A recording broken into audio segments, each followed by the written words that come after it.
Hi, and welcome to Psychology Demystified.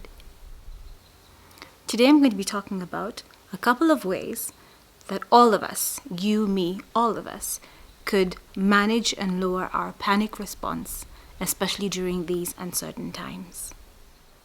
Now, the way us humans are built, we have the 3 F's that keep us alive and help us to survive. And these are either your flight response, your fight response, or your freeze response. What these 3 things do is that they allow us to react quickly so that we can survive, and they also allow us to make decisions as well. These are the 3 things that are being put to the test right now during this COVID-19 crisis. So since a lot of us make reactive decisions when we're under duress or under stress, how can we pull ourselves out of the panic mode, out of the anxious mode, out of the overwhelmed mode? Here are a couple of ways that came to mind. The number one thing I'm thinking of is acknowledge how you're feeling. If you acknowledge how you're feeling, then you'll be able to place it, and then you'll also be able to process it. So if you're sad, be sad. If you're mad, be mad. If you are feeling upset, yes, allow yourself to be upset. Because when you do that, then you become mindful of how you're feeling. And instead of trying to squash this feeling, you acknowledge it and you process it and you allow it to come out. And that's a way of not keeping things in. So acknowledge your feelings. Acknowledge your feelings. Another one I'm thinking of is allow yourself to grieve. Because we are all experiencing a loss. There are people who definitely are dealing with loss of life. There are people who are dealing with losing their loved ones, of course, and those ones are big. But you're also thinking about the fact that you've lost your routine. You've lost maybe your source of income. You've lost your freedom because now you have a curfew and someone's telling you when and how to leave.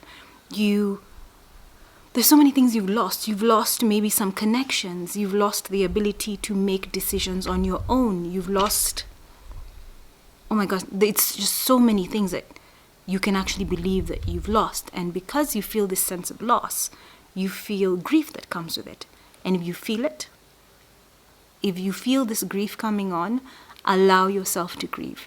Because when you allow yourself to label an emotion, it becomes something that you can actually then manage. But if you try and squash it, it becomes this thing in the background and you'll never understand what is making you feel a certain way.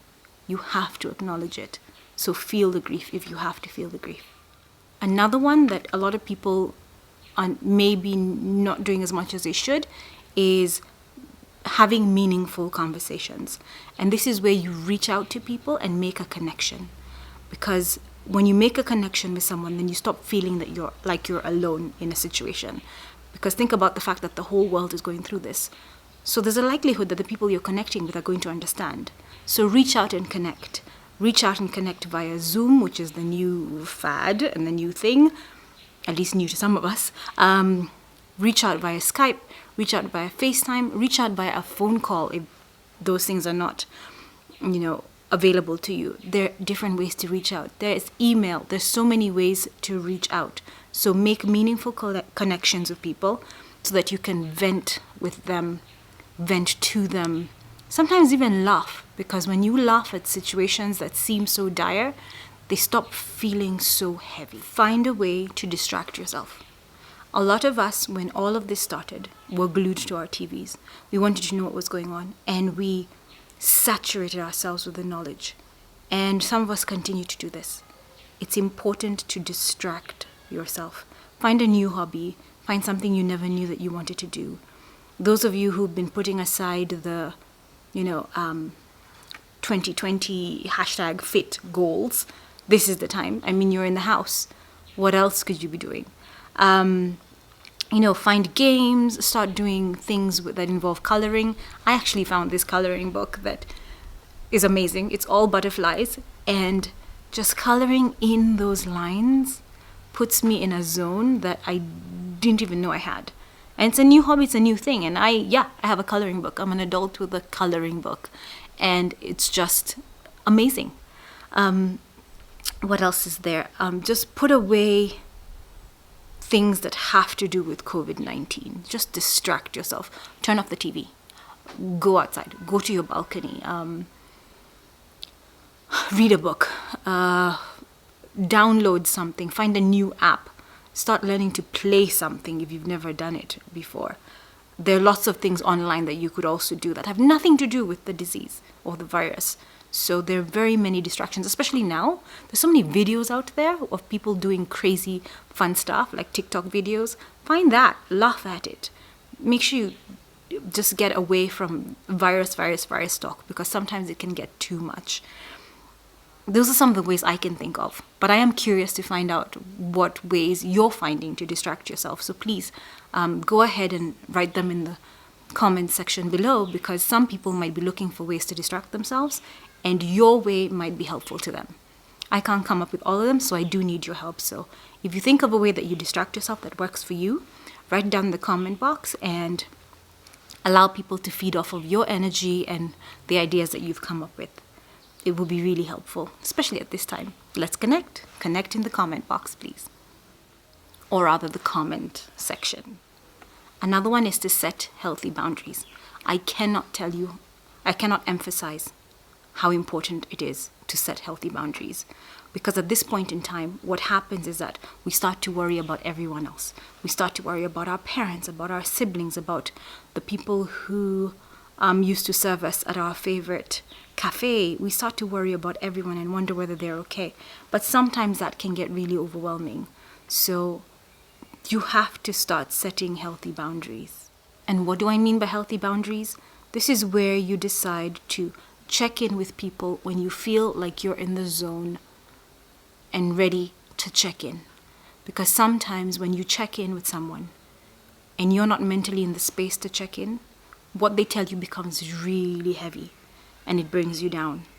So check in at your own time. Set your boundary. You're not refusing to check in with them. You're just doing it at your time, which is when you're ready. So if you start to feel yourself feeling like you're becoming weighed down with worrying about other people, take a step back, breathe, switch your mindset, and then distract yourself, like the point before. Go distract yourself, then come back and check in with people. Even if I told you to connect, sometimes it's important to disconnect. And to not disconnect from everyone, but to pick and choose. I think all of us in our lives have a friend who's an alarmist. We have a friend who's a nervous Nelly, who then passes on her nervous or his nervous energy to us. This person will send you everything there is about COVID-19 that is alarmist. They will send you pictures that you don't want. They will send you statistics that you don't want. They will send you everything. They will call you and whine and say how heavy this thing is for them. And they just bring you down. From people like those, if they're weighing you down and affecting your mental health, yes, disconnect. How can you do that? You don't have to be outrightly cold to them. But for me, what I do is, for the people who I know are going to be alarmist in my life, what I found myself doing is, as they send all these COVID-19 updates and COVID, and I'm just tired of COVID, I will send back a simple text that says, today I feel like smiling. I feel like having a good day. And I just want to laugh. I'm off to do something fun. And then that's it. And what I've found is that some of them have actually adjusted what they send. Because for some of them, it allows them to take an inward look at what they're projecting to others, and it makes them readjust. There's some, it goes over their heads, and it'll go over their head, and that's just how they are, and it's who they are. So for those, yeah, you know the texts are coming in. You may open them, they'll blue tick, and you don't have to read them because you're disconnecting from it. So as much as I need you to remember to connect, you also have to be careful about when to disconnect, because it's important to do that too. Set that boundary with that person. You don't even have to have a conversation. It just has to be your own way to protect yourself. Another thing that sounds kind of crazy is get up, shower like you're going to start a normal day. which means that you get up at the normal time you do, shower as you normally would, and get ready like you're going to leave the house. I did not wake up like this, but for me, this adds a sense of normalcy to my day. I know I'm not going anywhere. The furthest I may go is the kitchen or the living room, and I'm Netflixing like this, and I'm working like this, but I feel like I'm ready to take on what the day has. Whether it's Zoom meetings or checking in with clients or getting work done, at least I feel like I'm doing it in my usual zone and not in my pajamas, which then could make me feel like I'm just not my usual self. This allows me to feel like I'm doing my usual thing at my usual time as my usual self. And there's a benefit to it. If you ever have to have a random Skype meeting or a Zoom meeting, you're kind of ready to do whatever you need to do. So get up, get out of the pajamas. Get out of the pajamas. It helps. Get out of the pajamas. And the final one, and I know you know where I'm going with this, if things get super overwhelming for you and you really feel like you can't cope, and all of those things that I've mentioned, and even all the suggestions that people have left in the comments section are not helping you to distract yourself, to disconnect, to just focus on not being as anxious, then reach out for help. Reach out for help if you really can't cope, and reach out before it's too late. Just always know that there are ways. A lot of you have become more open about seeking therapy, and I love that, because that's what therapy should be, this thing that you can just slide into a conversation the same way you slide in that you're going to see a doctor for A, B, and C. The same way I would say I'm going to see an optometrist to go check my eyes, it's the same way I should say I'm going to see a therapist to go help me, organize my life or figure out how to de-stress. So yeah, reach out and see. I may have some options in my description boxes in the first videos I did of people who might be in your areas. Naturally, I don't know everyone, and I haven't vetted everyone. But again, at the end of the day, the connections you make are going to be personal. So sometimes you might have to personally find yours, personally vet your therapist and see if you get along. So I hope these help in this trying time.